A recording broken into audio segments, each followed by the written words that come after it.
नमस्ते। लास्ट में हमने स्कूल में कहाँ तक देखा था तो कि अलग अलग प्लैनेट्स के बारे में हमने डिटेल में स्टडी कर लिया था।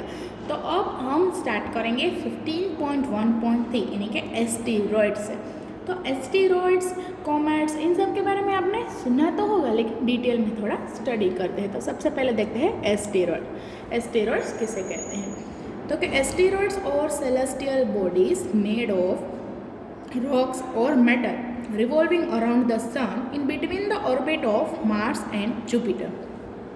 सेलेस्टियल बॉडी किसे कहते हैं उसके बारे में तो हमने पहले ही पढ़ा। इस चैप्टर के स्टार्टिंग में उसकी डेफिनेशन हमने स्टडी की। तो कि एस्टेरॉइड्स क्या है? तो कि एक सेलेस्टियल बॉडी ही है जो रॉक्स और मेटल से बनी हुई है और वो सन के अराउंडिंग क्या करते रहते हैं? तो कि रिवॉल्व करते रहते हैं। किसके बीच में? तो कि मार्स और जुपिटर के बीच में जो ऑर्बिट है उस ऑर्बिट में ये एस्टेरॉइड्स सन को अराउंडली रिवॉल्व करते रहते हैं। They can not be seen through a they can be seen through a powerful telescope, यानी कि कोई पावरफुल टेलीस्कोप है तो उसकी मदद से हम उन्हें देख सकते हैं। It is believed that there are large number of asteroids, out of which about 4,000 have been discovered so far.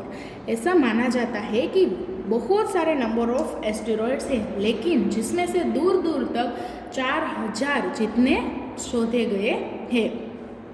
Asteroids और ऑफ वेरिइंग साइज, एस्टेरॉइड्स के अलग अलग साइज होते हैं।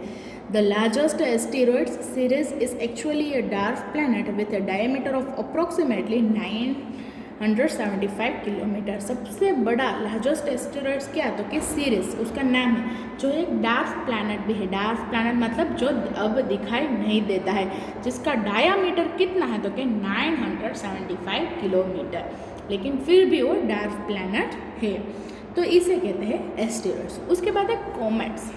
कॉमेट्स के बारे में तो आपने सुना ही होगा। तो कि comets are celestial body that revolve around the sun in very large orbit. They are lumps of rocks, dust and ice.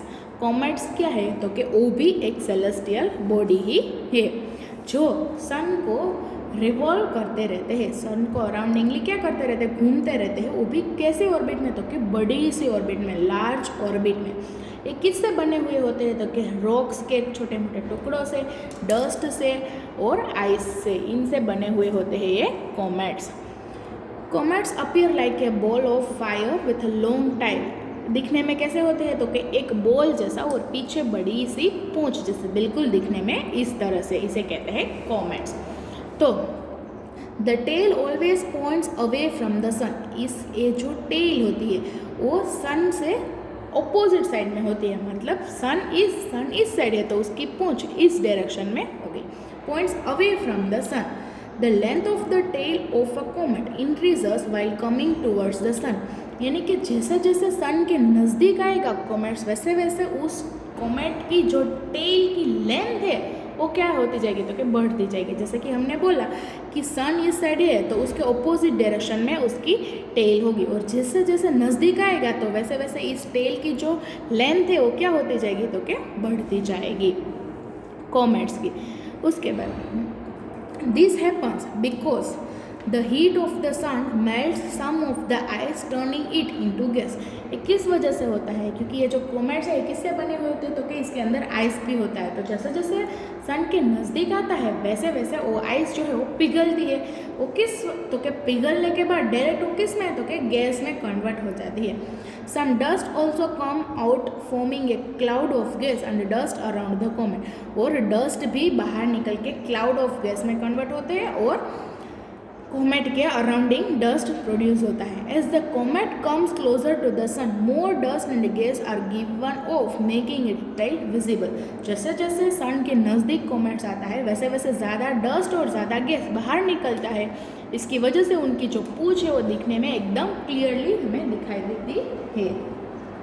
Many comets are known to appear periodically. बहुत सारे कॉमेट्स यानी कि पीरियोडिकली मतलब कुछ टाइम में निकलते हैं, यानी कि इतने दिनों के बाद, इतने सालों के बाद। तो वैसे ही एक कॉमेट है जिसको हेले कॉमेट्स के नाम से जाना जाता है। One such comet is Halley comet which appears after nearly every 76 years, यानी 76 ईयर के बाद मानो कि आज ये वो कॉमेट दिखाई दिया तो आज से 76 ईयर्स के बाद वो दिखाई दे। तो लास्ट में एक कॉमेट को 1986 में देखा गया था। तो यानी कि 1986 के बाद हम काउंट करेंगे 76 ईयर, तो उसके बाद दिखाई देगा ये हेलेस कॉमेट। तो ये हमने देखा कॉमेट्स के बारे में। उसके बाद है मीटियोराइट्स, मीटियोर्स एंड मीटियोरिट्स। नेम्स तो सभी एक जैसे ही है, थोड़े थोड़े है, तो उसके मीनिंग भी थोड़े थोड़े अलग हो गए। देखते हैं पहले meteorites. Meteoroids or solid object of a size considerably smaller than comets and asteroids moving in a solar system। यानी कि कॉमेट्स और एस्टेरॉइड्स है, ये इसकी साइज थोड़ी स्मॉल है और ये सॉलिड ऑब्जेक्ट है। क्या है तो क्या सॉलिड ऑब्जेक्ट, और ये भी सोलर सिस्टम में मूव होता रहता है। In fact they may be piece of shattered asteroids. बोला जाए तो ये क्या है तो कि एस्टेरॉइड्स है ना, उसके पीस है, यानी कि छोटे छोटे piece. Meteoroids travel at a very high speed as they enter the Earth atmosphere। Meteoroids वो ट्रैवल किस स्पीड में करते हैं तो एकदम वेरी हाई स्पीड में, जब वो अर्थ के एटमॉस्फेयर में एंटर करते हैं तब। As a result they burn due to friction and can be seen as a streak of light. इसकी वजह से जब वो अर्थ एटमॉस्फेयर में एंटर करते तब वो हाई स्पीड में होते हैं। इसकी वजह से क्या होता है, फ्रिक्शन की वजह से वो बर्न हो जाते हैं और इसकी वजह से वहाँ पे स्ट्रीक ऑफ लाइट प्रोड्यूस होता है। बिल्कुल दिखने में इस तरह से होते हैं ये मीटियोर से, लेकिन मीटियोराइट्स भी देखने में इसी तरह से होते हैं। यानी कि जब एंटर होते हैं तब जलने की वजह से वहाँ पे लाइट प्रोड्यूस होता है और इसकी वजह से हमें वो दिखाई देते हैं। These streaks look like a falling star and is called a meteor or a shooting stars। ये जो दिखने में किस तरह से लगता है तो कि जैसे टूटता हुआ तारा हमें लगता है ना, बिल्कुल उसी तरह, और उसको कहते हैं मीटियोर। जो अभी हमने यहाँ पे देखा बिल्कुल दिखने में इसी तरह से होता है, जिसको हम क्या कहते हैं तो क्या मीटियोर्स अथवा तो shooting stars. We can thus define a meteor as a visible streak of light that occurs when a meteoroid enter the earth atmosphere। यानी कि जिससे हम डिफाइन कर सकते हैं मीटियर को क्या तो कि एक ऐसी स्ट्रीक ऑफ लाइट जो हमें कब दिखाई देती है तो कि जब मीटियोराइड्स अर्थ एटमॉस्फेयर में एंटर करता है तब। यानी कि जब मीटियोराइड्स अर्थ के एटमॉस्फेयर में एंटर करता है तब जो स्ट्रीक ऑफ लाइट हमें दिखाई देती है उसे कहते हैं मीटियोर्स। समझ में आया। उसके बाद ये most meteoroids burns to ashes in a very short time before they reach the lower atmosphere। बहुत सारे मीटियोराइड्स नीचे पहुंचने से पहले ही क्या तो कि ऐश में कन्वर्ट हो जाते हैं, इतना जल जाते हैं कि वो ऐश में कन्वर्ट हो जाते हैं। However, some large meteoroids do not fully burn up and fall on the earth's surface as a solid piece। लेकिन बहुत सारे बड़े मीटियोराइड्स होते हैं जो नीचे तक पहुंचने के बाद भी पूरा नहीं जलते और थोड़े बहुत रह जाते हैं और वो सॉलिड पीस में नीचे अर्थ के सरफेस में आके गिरते हैं। तो कि these unburnt meteoroids that reach the earth surface are called meteorites. यानी कि ये जो बिना जले हुए नीचे तक पहुंच जाते हैं अर्थ के सरफेस तक उसे कहते हैं मीटियोरिट्स। समझ में आए। जो अर्थ सरफेस के अंदर एंटर करता है हाई स्पीड में उसे कहते हैं मीटियोराइड्स। उसकी वजह से जो विजिबल लाइट हमें दिखने को मिलती है उसे कहते हैं मीटियोर। और जो बिना जले नीचे तक पहुंच जाता है, बिना जले और सॉलिड पीसेस में अर्थ सरफेस तक पहुंच जाता है उसे कहते हैं मीटियोरिट्स। समझ में आया। उसके बाद का टॉपिक है सैटेलाइट्स। सैटेलाइट्स के बारे में हमने सुना है। अर्थ के पास कितने सैटेलाइट्स हैं तो कि एक, कौन सा तक है मून। तो पहले देखते हैं सैटेलाइट। तो कि सैटेलाइट और moons are small celestial body that revolve around the planet. Satellites अथवा तो मून वो क्या है तो कि वो सेलेस्टियल बॉडी है जो प्लैनेट्स के अराउंडिंग रिवॉल्व करते हैं। बाकी जो प्लैनेट्स है वो सन के अराउंडिंग रिवॉल्व करते हैं, लेकिन ये जो सैटेलाइट है वो प्लैनेट्स के बाजू में यानी कि अराउंड रिवॉल्व करते हैं। मोस्ट प्लैनेट्स हो satellite varying from 1 to many। बहुत सारे प्लैनेट्स के पास सैटेलाइट होते हैं, फिर चाहे एक हो या फिर एक से ज़्यादा। The outer planet have more number of satellite than the inner planet. यानी कि जो बाहर के जो प्लैनेट है उसके पास ज़्यादा सैटेलाइट होंगे comparing to inner planet. Let us study more about the earth satellite. लेकिन अब डिटेल में हम अर्थ के सैटेलाइट के बारे में स्टडी करेंगे। तो अर्थ का सैटेलाइट क्या है तो क्या द अर्थ मून, यानी क्या मून के बारे में स्टडी करेंगे। The earth has only one moon, earth के पास कितने मून है? सिर्फ one. It is fairly large in comparison to the other satellite, यानी कि ये थोड़ा बड़ा होता है बाकी सैटेलाइट के कंपेरिजन में. It is about 1/4 the size of the earth, यानी कि अर्थ का जो साइज है उसके 1/4 साइज है किसका? तो के मून का. It is made up of rocks and has a craters on its surface. These craters were formed when meteorite is heated. ये किससे बने हुए होते हैं? जो मून होते हैं वो किससे बना हुआ है? तो के पत्थरों से और क्रेटर से. एक क्रेटर्स कब फॉर्म होते हैं? तो कि जब मीटियोरिटिस अर्थ सरफेस को जब मीटियोरिटिस हीट करती है, व्हेन मीटियोरिटिस हीटेड, जब मून को मीटियोरिटिस हीट करती है उसके साथ टकराती है तब ये क्रेटर्स फॉर्म होते हैं और उस क्रेटर्स और पत्थर रॉक से बना हुआ होता है ये moon. The moon is at a distance of about 3,84,400 kilometre from the earth, यानी कि अर्थ से मून का डिस्टेंस कितना है? तो कि 3,84,400 किलोमीटर, यानी कि कितना दूर तक है आप इमेजिन कर सकते हो. उसके बाद है तो कि the moon has no light of its own. हम सबको पता है कि मून की अपनी खुद की लाइट नहीं है.